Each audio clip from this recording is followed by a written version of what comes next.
Hi guys, and welcome to another kit review. Alright, so today we're having a look at a very old kit. Alright, this one I picked up early last year, 2020 I believe, possibly even late 2019. Okay, so this one is Tamiya 1/35 scale KV-II. Okay, so as you can tell by the box, it has been around a while. That's because this particular kit came out in 1975. This was the initial Tamiya release of the KV-II. Chassis is based on their KV-I, which came out I think about 2 years previous, but this is the initial release of Tamiya's classic KV-II. Okay, so cost me next to nothing, $18–20 or something like this on auction site. We all know the auction site, so alright, definitely interesting to see what I've got in the box, because I actually haven't had a look at this one yet, and yes, I've had it for quite a while. Alright, so let's have a look at the box first. So classic Tamiya, okay, the tank on a white background. This is just normal for Tamiya even to this day. Yes, they do some very fancy cover arts, but majority of them, especially their military kits, are just like this, white background, so you just get to see exactly what you're getting. Alright, so let's have a look at the rest of the box. So on the side, all Japanese, Tamiya's address in Japan. So this, as you can tell, is an old kit. Alright, on the other side we have got some advertising for more Tamiya kits. The KV-I, on which this is chassis, on which this is based.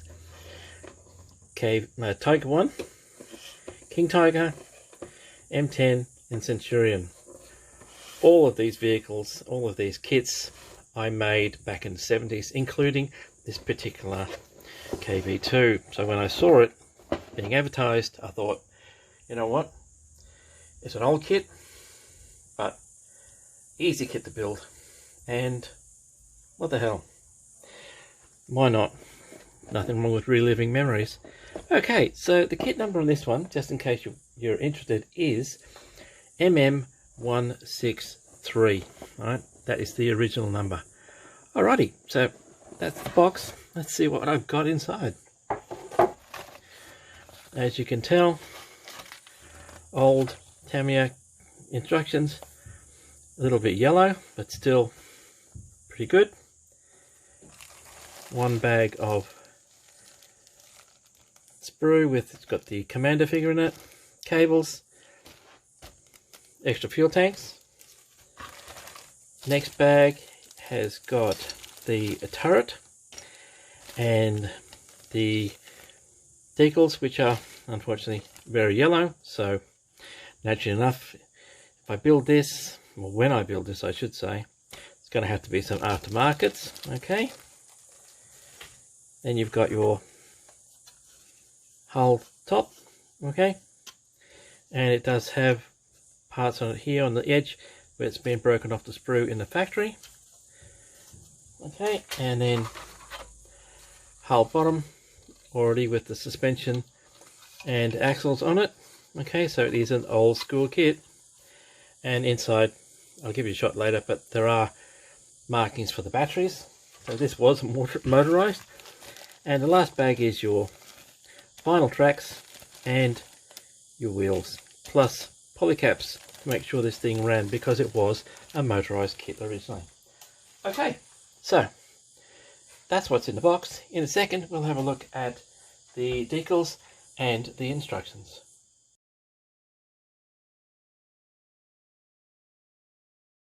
Okay, so here we are back. Let's have a look at the instructions. Okay, so just a repeat of the box art. Now, old school Tamiya kits, especially, I'm not sure about other countries, but Australia or English speaking countries. Set of instructions.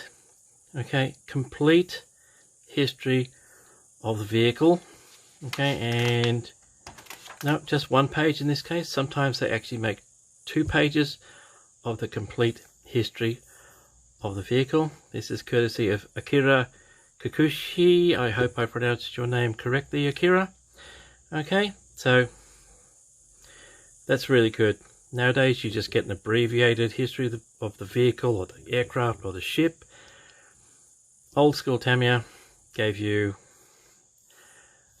a very good comprehensive history of even where the vehicle was in action and things like that. So that's what I like about the old school Tamiyas. Alright, so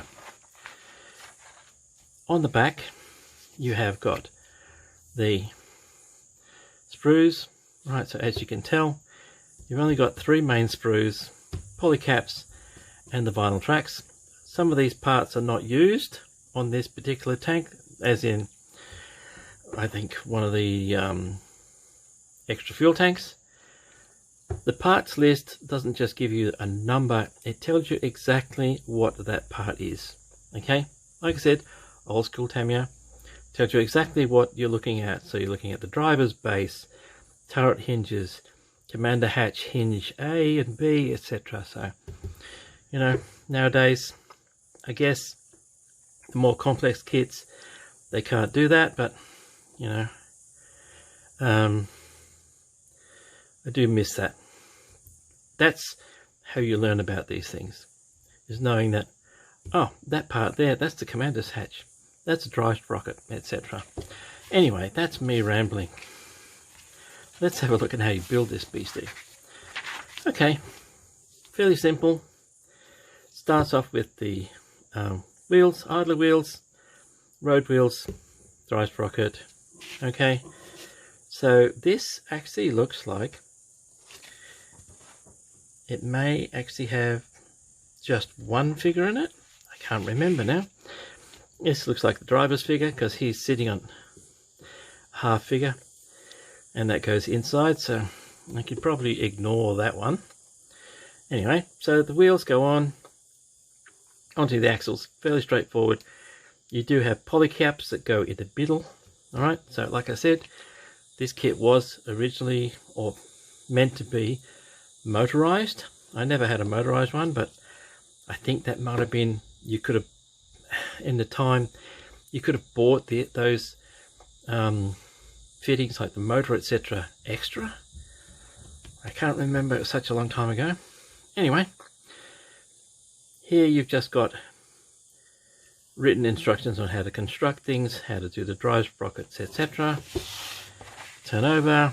You've got 2 shots of the actual model constructed. Alright, so then you've got driver's hatch, extra fuel tank going on, fittings for the back engine deck. Okay, this is your top of the turret. Alright, so you do have a support for the commander figure. Okay, so you can either put the figure in the commander's hatch or in the driver's hatch, your choice on this one. And you do actually get legs for the figure as well, so you can either have him popping out of the hatch or just standing on the tank. Okay, so after you've put all that on, and this is a very simple, easy build. It's definitely a weekend build. Turret, okay, gun, handles, etc. go on.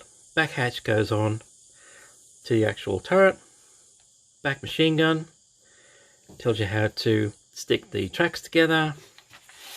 Also tells you how to bend the towing cables using a hot flame, how to make an aerial with a same thing, basically candle or something like that.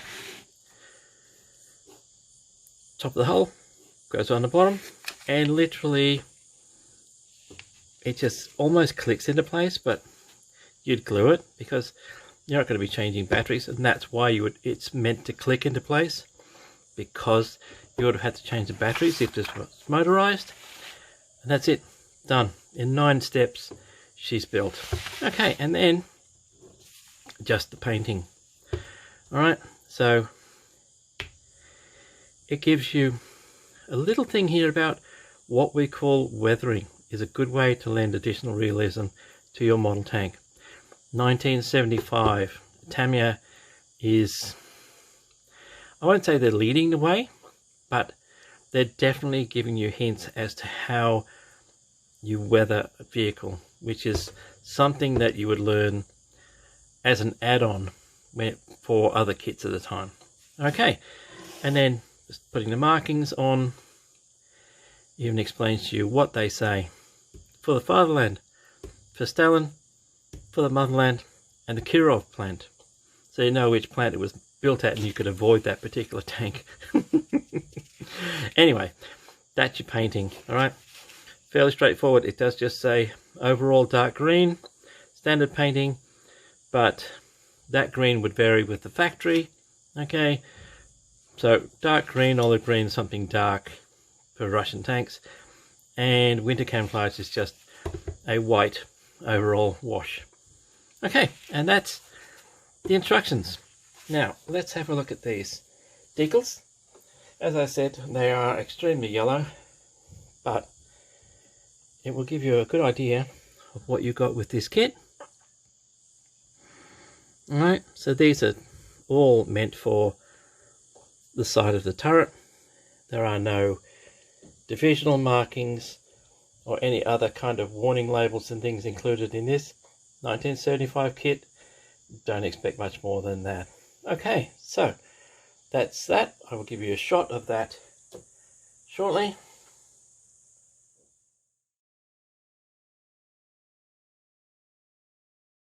Okay, so sprues. Let's start off with top of the hull.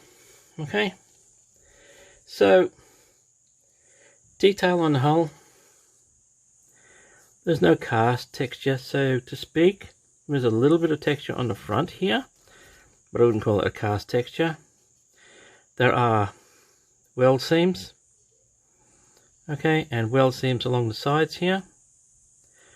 Bolt detail and plenty of bolt detail, etc. on the engine deck. Alright, so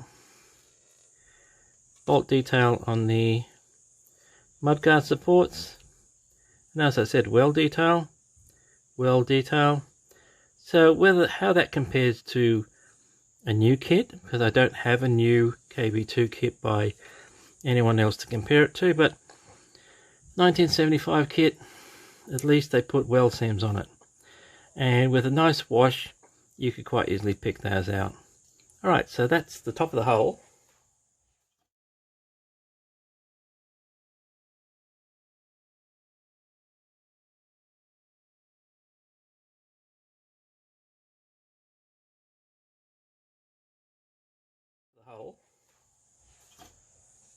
Let's have a look at the bottom.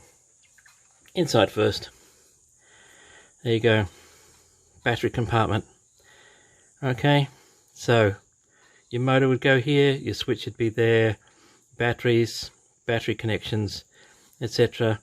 And like I said, I can't remember whether that was available as an add-on or whether there was a kit. I don't think there was a kit that included it, but back in the 70s, most Tamiya kits were designed to be motorized. Okay, so whether that's a flow-on from earlier 1960s kits, I couldn't tell you. Bit beyond my time, so maybe a bit of internet research on that one. Anyway, sides of the kit, fairly basic. There is bolt detail on the suspensions arms here. Not huge, and probably not, well, let's put it this way, it's probably not super accurate, but it does exist. Okay, and you could pick this out with a wash and it wouldn't look too bad, especially considering you got wheels covering this up anyway. On the bottom, no detail, flat, because it was motorized. You do have a mold thing here, and see if I can get that close to you. There you go. What does that say? 1972. Right, made in Japan. As I said, this kit, the chassis, bottom of the hull, all from Tamiya's original release of a KV-I. Okay, so that's the bottom of the hull. So let's have a look at the turret.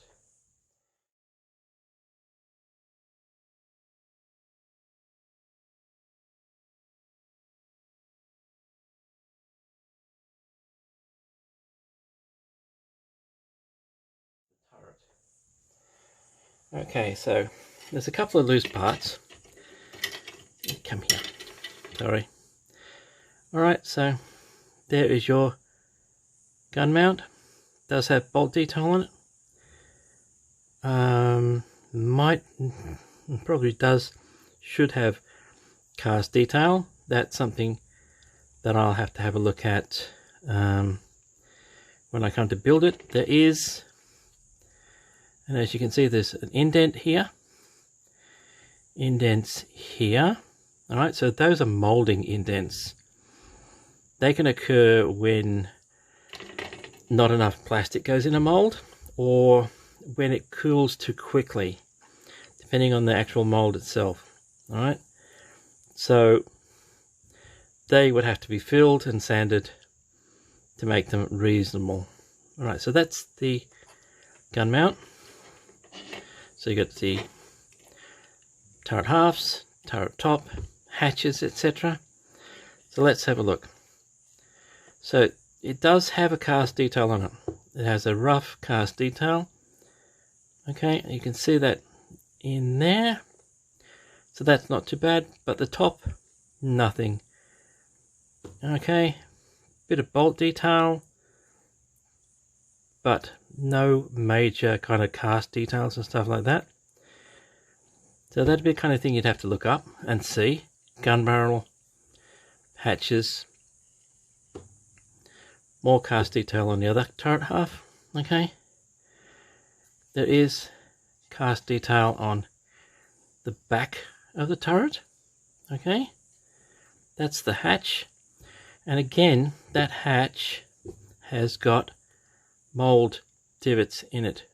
Okay, so they would have to be filled. Alright, that's, like I said, that is caused by not enough plastic in the mold, or it cooling too quickly and shrinking.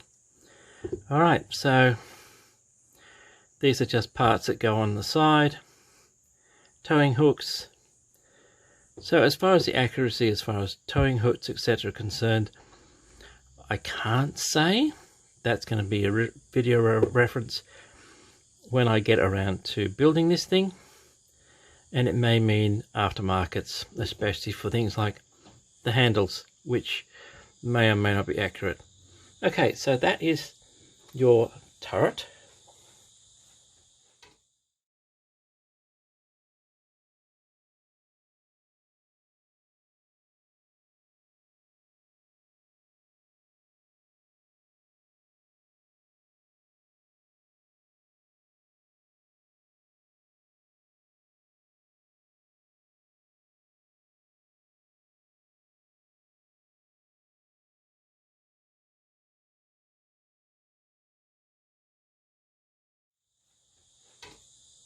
So next we will have a look at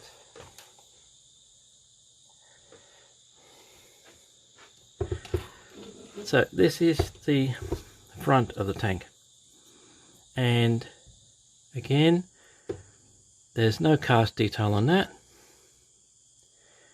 Your cables look a little bit heavy, and there is a join line running all the way down, so that will be cleaned up. A couple of spare track links, and your commander figure,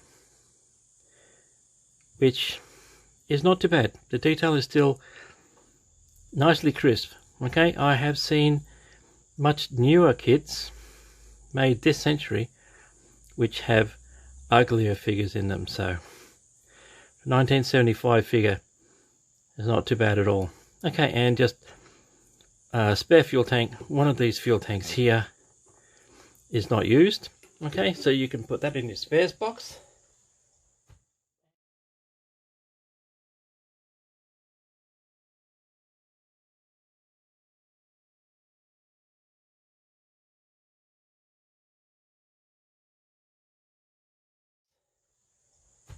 And last is 2 sprues of the running gear. Alright, so drive sprockets, idler wheels, etc. Detail. So you've got holes in your wheels, okay, and I'll turn it over, and there you have your drive sprockets, bolt details. Bolt detail on the drive sprockets and the idler wheels is really nice and crisp, okay. So even though it's an old kit, the detail's quite nice.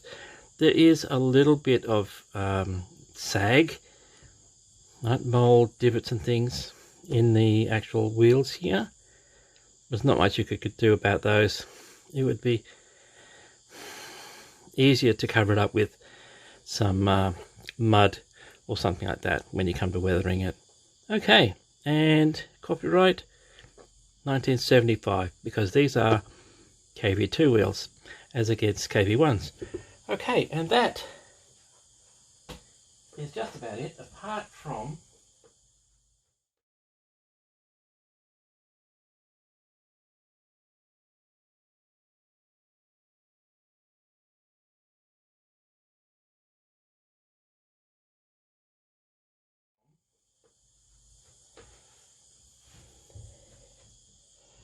polycaps, okay, for each of the wheels. Fairly straightforward. As I said, this was a motorized kit. And the tracks, which were held together with a rubber band, which has since given up, as you can see. Just gave up completely. Easily removed from the tracks. And your basic vinyl tracks.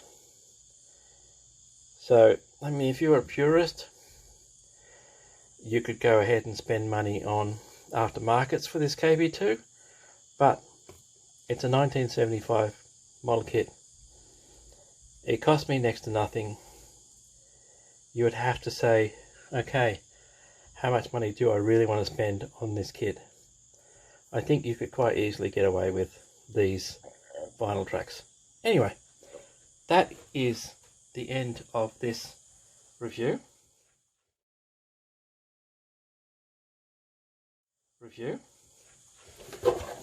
As usual,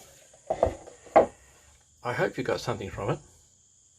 So as I said, this is the original 1975 issue KV-II from Tamiya.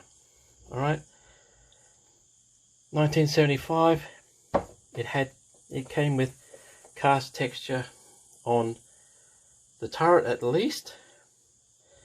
Internet references, I'd check to see if there was cast texture on the hull, and if there is, then that's a matter of having a look on YouTube or wherever. There are plenty of people out there who know how to make the correct cast detail on these kind of hulls. Okay, so that's basically it for this review. Like I said, hope you did get something from it. And until next time, take it easy, guys.